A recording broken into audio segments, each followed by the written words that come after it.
Hello my beautiful friends on the internet.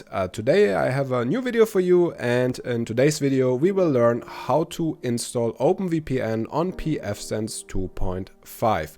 Now I have gotten a lot of requests from you guys lately, or not really lately, but over the past year or so, to update my last pfSense guide. It was still working, but it got a bit dated because there were a couple of new steps that came into play for pfSense 2.5. The last guide I did was on pfSense 2.4. So with today's video, I want to give you guys the long anticipated update. We will go through on how to install OpenVPN so that you will be able to connect from outside of your network to the inside of your network and access your devices inside of your internal network. So let's get right on with that.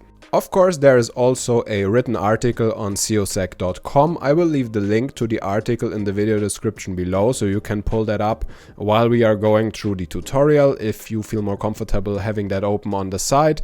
Every step is described in here. It's all very well structured and there are pictures for every step. So I recommend to you, if the video is a little bit too fast for you, just pull up this article on the side so you can leave it open and follow through with it, because everything that I do, every single step is documented right here, and I tell you exactly what to fill in each and every field. This also can help you to go through your whole settings again once we are finished with the tutorial to make sure you didn't do any mistakes. So if you want to reach your network from the outside, from when you're on the road or something, you need to utilize something like DynDNS unless you have a static IP. If you have a static IP address, you can skip this step, or if you use any other method and you already know how to do that.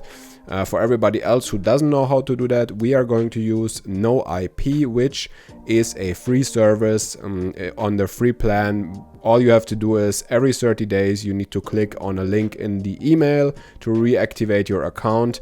If you want to skip that, you can obviously choose the paid version. But what this does is it allows you to create a host name here that is linked to this website address, and that host name will refer back from your pfSense firewall to your to your public IP address. So this will always automatically update. That means if you enter your host name, then you will be able to find your local network from anywhere in the internet, if that makes sense. I think this is the easiest way I can possibly explain that. Alright, so let's go through the sign up process here real quick. You can just go to noip.com. This is no advertising. I don't get any money from them. Obviously, it's a free service that you can utilize. Host name, you can choose whatever you want. I choose Ezoic for the sake of this tutorial, but you should choose something generic like whatever random string of numbers and letters, just to make it harder for somebody to guess a name when they are surveying or scanning the internet for host names. So just something very generic, can be as long as you like or almost as long as you like. Again, for the sake of this tutorial, we choose my name, Ezoic, and then you can choose one of those free basically top level domains. So I choose ezoic.hop2.org. Then you click on sign up, and then you are required to enter an email address. Now I'm going to use a temporary email address that I just created because I'm going to delete this account again after the tutorial is done. So I just quickly entered it here. Oh my god, that's a hard account to type. There we go. I use tempmail.org, temp-mail.org for creating a random email address, by the way, in case you're interested. We do a very unsecure password. Yours should be more secure. And then again, we have to confirm the host name here, ezoic.hop2.org. Then you can see that they have the paid plan here, which is very cheap. It's $24 a year. If you don't want to go ahead and click on this link in the email on a monthly basis, it doesn't bother me, to be honest. I don't care to click on that. All right, then check this box, obviously, and click on free sign up. Can save that for now. We have to confirm the account. Yep, so click in the link in your email, then your account is activated. All right, now we are ready to roll. Click on sign in, and then I need to type this stupid email address again. Just give me 1 second. I hope I didn't delete it yet. Okay, I found it again. You probably have to activate your account by entering your name and your address and stuff like this. So do that if you like or don't. I think it also works without doing that. Once you are there, then click on Dynamic DNS and No IP host names, and then you can see your actual host name, and they already know which is your public IP address. So this is what we will verify again a little bit later. Once we have set that up in pfSense. All right, when we have that all in place, we can go ahead and continue with the next step. Okay, now we need to go ahead and set up Dyn DNS in pfSense. So log into your pfSense firewall and click on Services and Dynamic DNS. Then click on the Add button here, and you want to choose the service type, which is no IP. That comes pre-configured with pfSense. All right, then the host name is obviously the name that you have set up. So it's ezoic.hop2.org. I think it was org, right? Yeah, it is. Okay, so we have that in there. That's perfectly fine. Then you need to enter your username, and I was smart enough to copy that weird generic email address before, and you need to enter your password, and this is the username and password for no IP, for your no IP account. All right, then you can say description no IP Dyn DNS or whatever you like. Click on save. And once you click on save, that goes ahead and fetches your data. That means that fetches your public IP address. And if that lights up green as a caged IP address, you are all good to go, and we can continue with the next step. Sorry guys, I had to switch my video off because I have problems running it alongside with VirtualBox out of some weird reason, but it doesn't matter. Let's continue with the tutorial. The next thing we are going to do is we are going to install the client export package that's going to help us a little bit later. So click on System and click on Package Manager. And I hope you can see that well enough. I'll make it a little bit bigger, everything here. And then go to Available Packages. Once you are there, type OpenVPN and then install the OpenVPN client export package by clicking on the Install button and click on the Confirm button. This should just take a couple of seconds, and then we can continue once that is finished.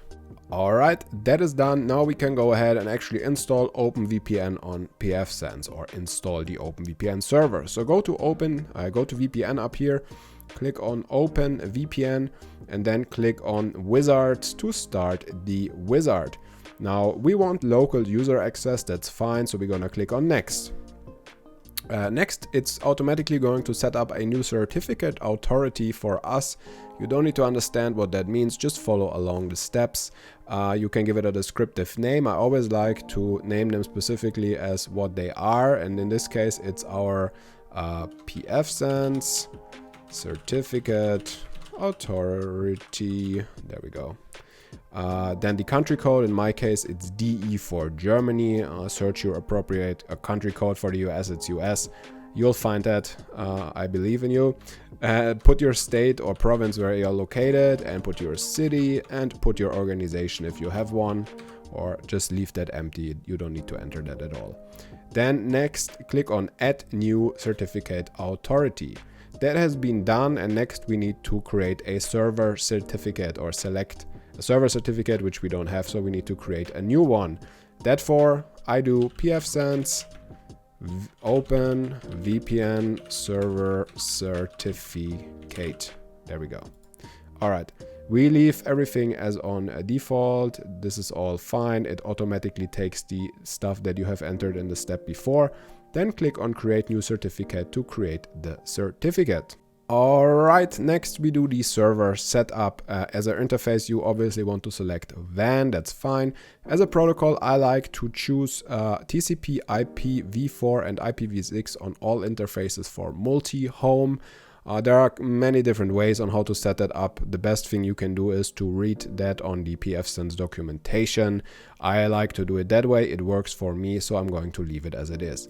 You can leave it on the default port 1194 as well. And then we are going to do pfSense OpenVPN server. We simply call it what it is. You can call it whatever you like. You can call it Dogecoin if you like to. TLS authentication stays as it is. Generate TLS key stays as it is. That's all fine. Data encryption negotiation can stay like this too. And for the digest algorithm, we leave SHA-256, perfectly fine. Hardware crypto, choose to enable that if you have it available or not. Usually don't do that. And now we come to the very important part, which is the tunnel setting. Now, try to not mess this up, because this is a very important part and can mess up your whole configuration. I try to explain it to you as easy as possible. The tunnel network is a new subnet that you create specifically for your VPN clients. Now let's assume your local network is 192.168.1.1 as it is in our case. That means the subnet would be 192.168.1.0/24, and therefore we can go ahead and create a new one. Right here, you cannot take a subnet that is already in use. So in this case, we just do 192.168.2.0/24. And if you don't know what that means, and if you just have one subnet like this, just do it as I do it. Don't think about it anymore. This is just another network where your VPN clients will get an IP address when they connect. So if you connect to your VPN through your tunnel, your client that connects from a remote location will have the IP address 192.168.2.2. All right, does that make sense? I hope so. We don't need the redirect gateway thing. This is a design question. You can choose or not choose to do that.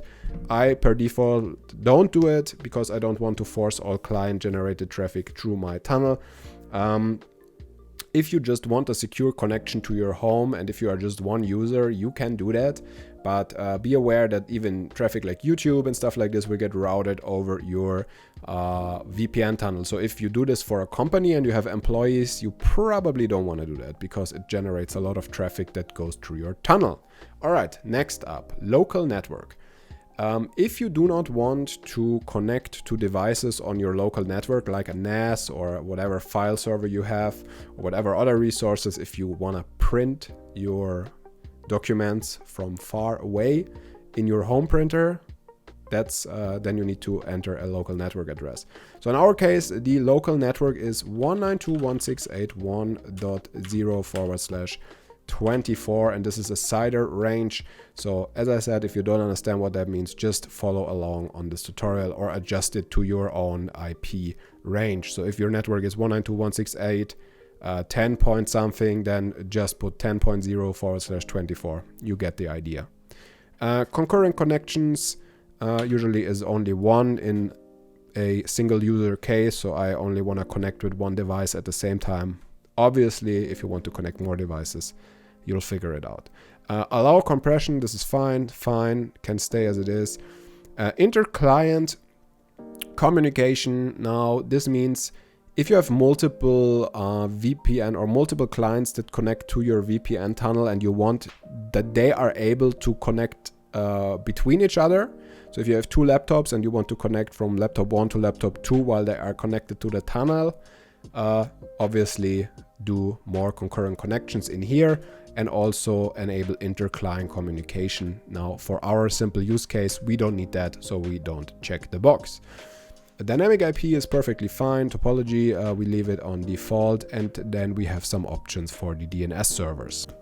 Now, if you run your pfSense firewall, if you run a DNS resolver on your pfSense firewall for your local network, you could go ahead and you could put that in there. So in that case, 192.168.1.1, this is the IP address of the pfSense firewall, which also is the DNS server in that case. So you could put that in if you want, and as a second server, just in case, you could put the Google public DNS server there to make sure your connected clients have internet. That's really all there is to it. Then click on next. And then absolutely make sure to check those two boxes to create firewall rules for both the server and the clients that come in through the VPN. If you don't do that, your clients will not be able to connect or communicate with your internal network. Believe it or not, guys, we are almost done. Now we need to create a user that is allowed to connect to our VPN.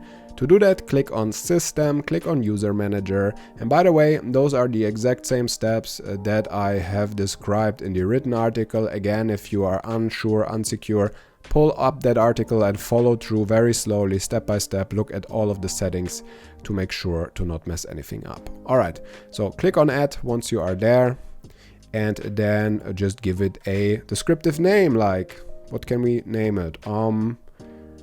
My VPN user, or let's say, yeah, my VPN user sounds amazing. Password, very secure. You should choose a securer password, obviously. Okay, we got that. We got my VPN user. Then you want to click here to create a user certificate. Very important. Scroll down a little bit and just, I like to call it as the user. So I'd say my VPN user certificate. It gets really confusing with all of those different kind of certificates, so I really like to name them as exactly what they are. This is the my VPN user certificate. It doesn't get more descriptive than that.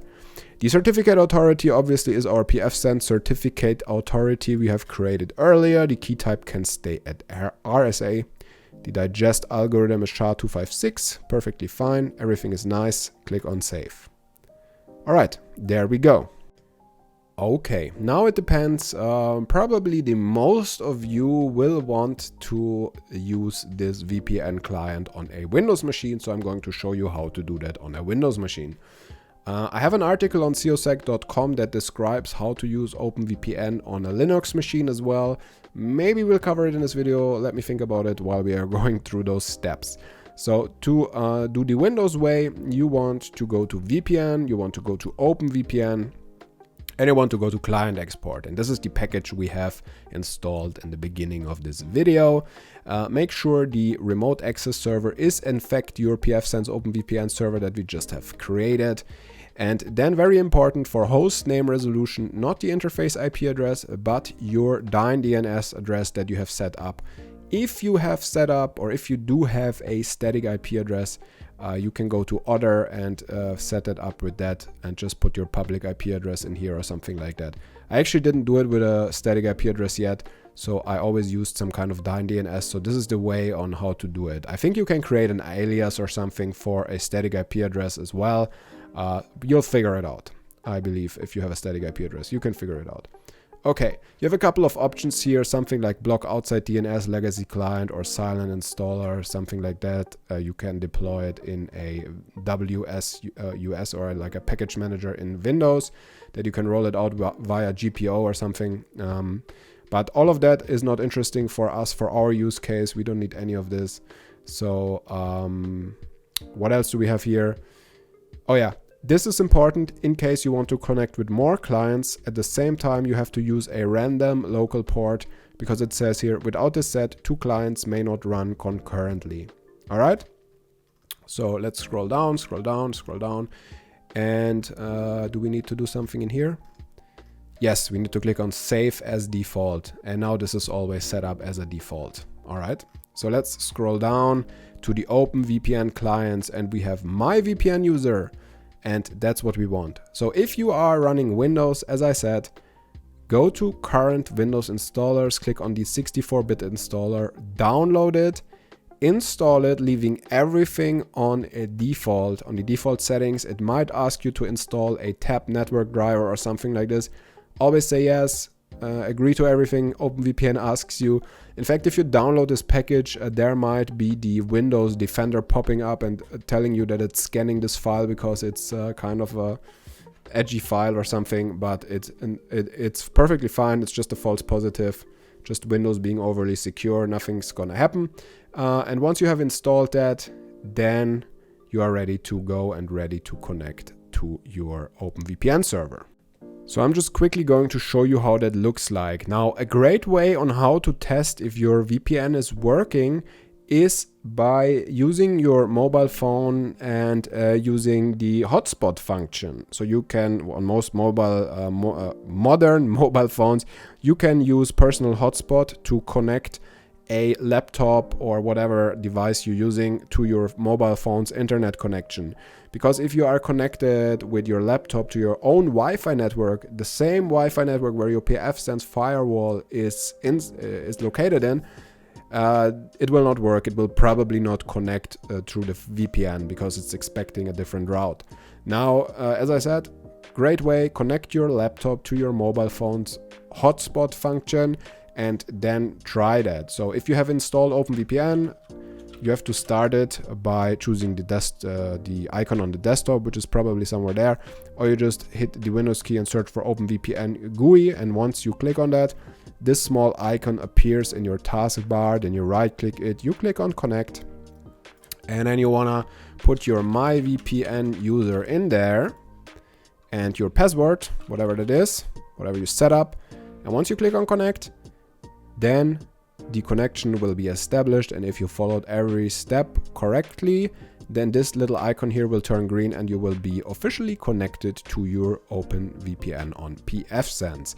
Now, I have gone through exact those steps just one day ago because I reconfigured my own OpenVPN server. I reinstalled it completely from scratch to make sure this tutorial works. And it was working flawlessly by following those exact steps. So I am pretty confident that it will work for you too. Alright guys, and that's it. Now you know how to install OpenVPN on pfSense. It's actually really straightforward once you have done it once. But as I said, the written article is there in case you have any problems. There's also a troubleshooting section. The link is in the video description below. If this helped you out, I would really appreciate if you subscribe to my channel.